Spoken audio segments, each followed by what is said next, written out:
Most Hoboken agents only show you the highlight reel stuff. Today, I'm going to show you a side of Hoboken that people don't post on Instagram for likes and shares and TikTok and everything else. I'm Tom Worley, and I've sold homes in this city for years. I live here. I'm raising my family here. I know what it's like to be here in Hoboken. And if you're thinking about moving here, you deserve the real picture, not just the rooftop bar photos. Every Hoboken agent in this town will show you the PATH train views, the brunch spots, and that's not what I'm going to do today. I might lose some leads for saying this, but Hoboken has some real problems. And if you move here without knowing them, you're going to be blindsided in your first year, and that's not fair to you. So let's get into what the real problems are in Hoboken. Let's cover the dark side of Hoboken. Today we're going to cover 5 gritty realities of living in Hoboken, covered by somebody, again, who lives here, who deals with this stuff on a daily basis between raising my family here and also as a fire captain here in town. I know more about this place than a lot of people do because I see every single side of it on a regular basis.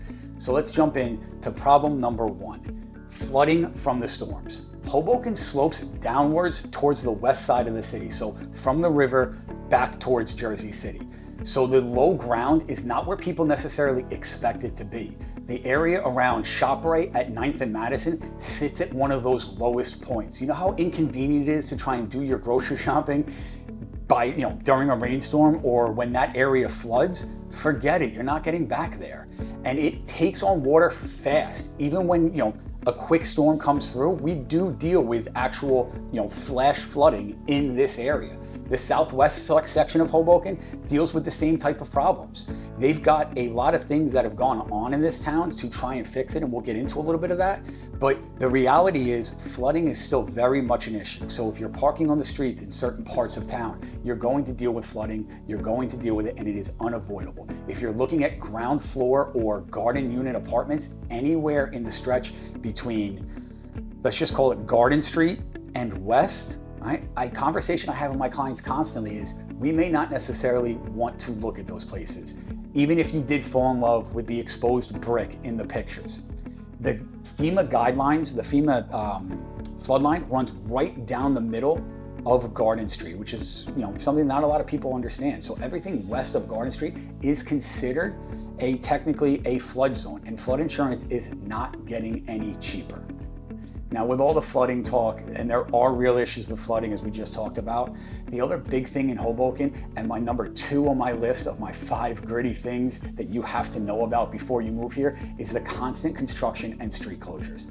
Hoboken is a small city, 1 square mile, that is always under construction. There is always a project going on here, I promise you. Between the infrastructure work, the new residential buildings, the utility projects that go on all over, you're going to run into street closures and detours on a regular basis. The city has done a very good job of trying to mitigate the flooding issues, right?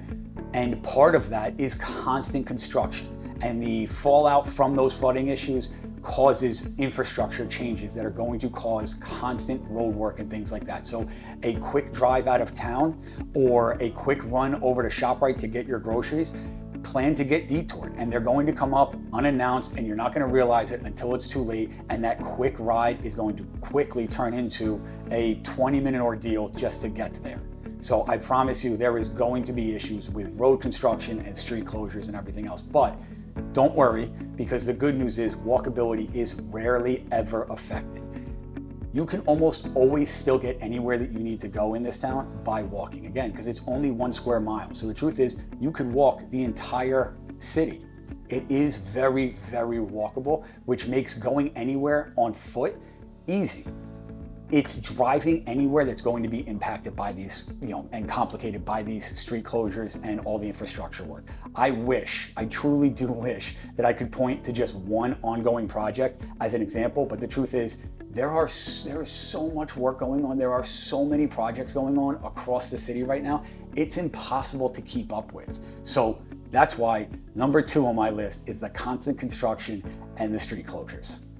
By the way, guys, if we haven't met yet, my name is Tom Worley, and I have been helping buyers and sellers navigate the Hudson County and Hoboken real estate market for well over a decade. I do videos like this to educate you when you're deciding to make that move here. So if this is something that you find useful, hit that subscribe button. Make sure to follow the channel because I post regular videos like this about the area, and I'm actually expanding these series to cover more of Hudson County as well. And if you're thinking about buying or selling in this area, you can jump in the description of this video, download a guide, or schedule a strategy session, or you can just text the number on the screen with any questions that you may have about the area. Let's get you guys back to the nitty-gritty.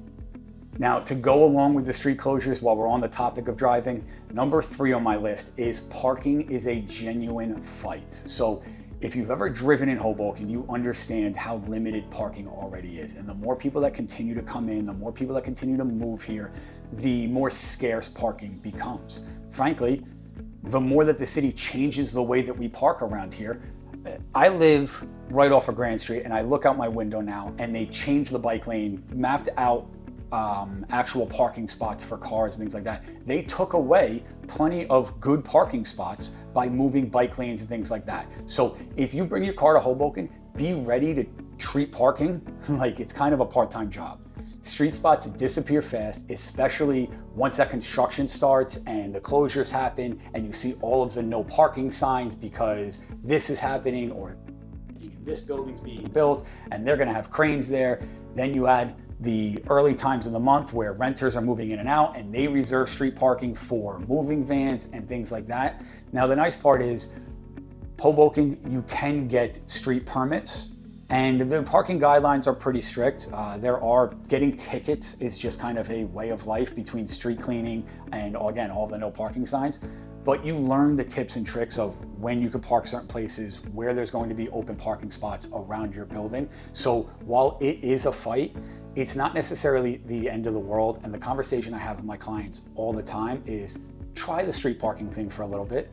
And there are plenty of municipal garages if you so choose to rent a spot after, say, 2 months of trying to drive around. But the truth is, what a lot of people do is they move here with their car, they realize they're not using it as much as they necessarily thought they were going to, and then that car gets either given away to mom or dad or something like that, or they turn around and they sell it because they realize that the walkability in this city is one of its main strengths, and the easy access to public transportation, like the Hop Bus, like all of the New Jersey Transit buses, like the ferry, the PATH train, the New Jersey Transit hub at the Hoboken train station, as well as the light rail. They realize that having a car in this town is a luxury, but not necessarily a need all the time.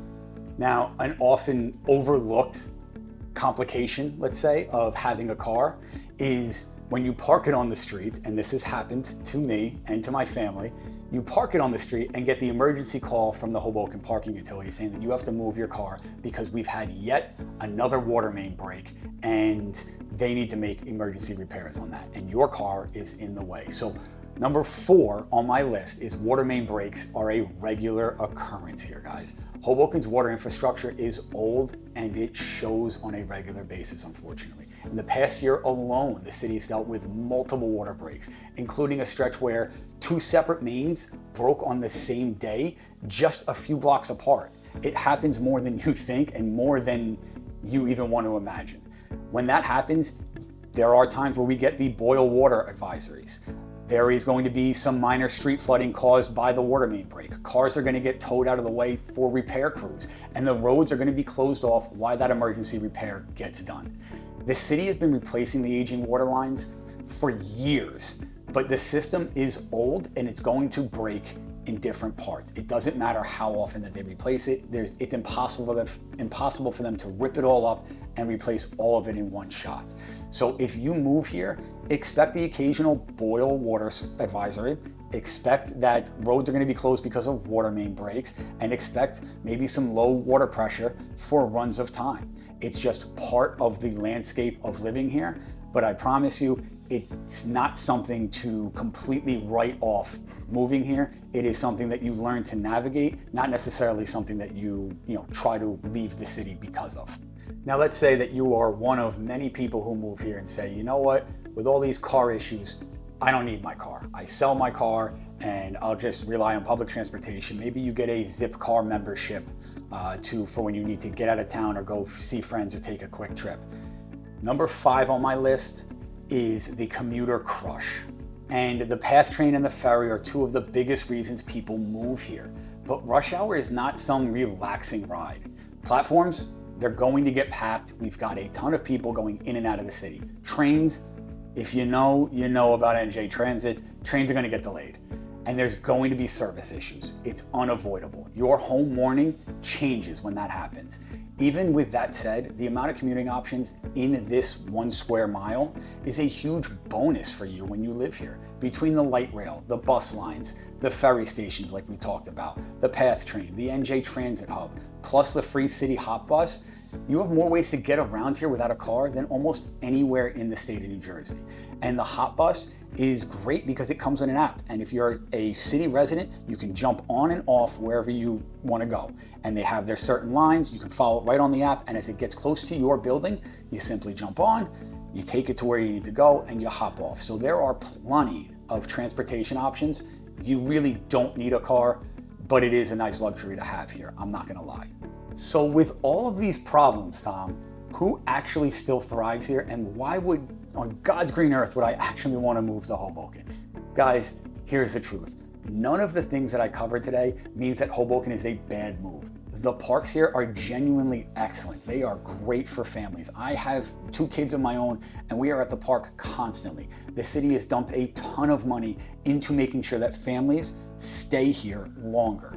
There is always something going on the weekends. Between farmers markets, festivals, and neighborhood events, you rarely have any type of dull moment on a weekend in this city. If you want to be out and about, you very easily can at any time. And if you value work-life balance, Hoboken delivers in a way the suburbs simply cannot compete with. Your commute into the city, typically far shorter than if you went to the suburbs or moving further out. Now I get it, in the suburbs you get the backyard and the more space and everything else, but that's something that you need to have the discussion with and figure out, is that work-life balance important for you? Is being home in time for dinner, in time to put your kids to bed, in time to catch sports practices or things like that? Or is that more important, or is the space going to be more important? Or if you are a young single person, do you want to be out in the suburbs, or do you want to be where you're going to be spending most of your time, where you can walk out your door and go meet up with friends and grab those happy hour drinks with ease? Your commute time into the city is going to be shorter here, I promise you, than anywhere else if you went to the suburbs, which means less time sitting in traffic or on a train or anything like that, and more time at home, more time with family and friends. If this sounds like something that you want and something that resonates with you, this city still delivers in spades. So if you want the honest version of what it actually costs to live in Hoboken and what living here actually means from somebody who's currently doing it, or you want me to walk you through specific buildings or blocks or something like that, you can jump in the description, book a call with me using the link in there, or you can text the number on your screen directly, and we can start that conversation of whatever questions you may have about what it's actually like to live here. Because I'm not going to just give you the highlight reel stuff. I'm going to give you the hard truths that make sure that you're making an educated decision as to whether or not Hoboken truly is the place that you want to call home. And truthfully, I'd rather you know the full picture before you sign anything than jump into something and regret it. I'm Tom Worley. Again, I've been helping buyers and sellers navigate this market for well over a decade. So if this is something that resonates with you, hit that subscribe button for more videos like this, more true insight as to what it is to live in Hoboken and Hudson County in general, and follow along for educational pieces, home tours, and everything else. And guys, if you have any questions at all, drop a comment and let's start a discussion about what questions you have about calling Hoboken home.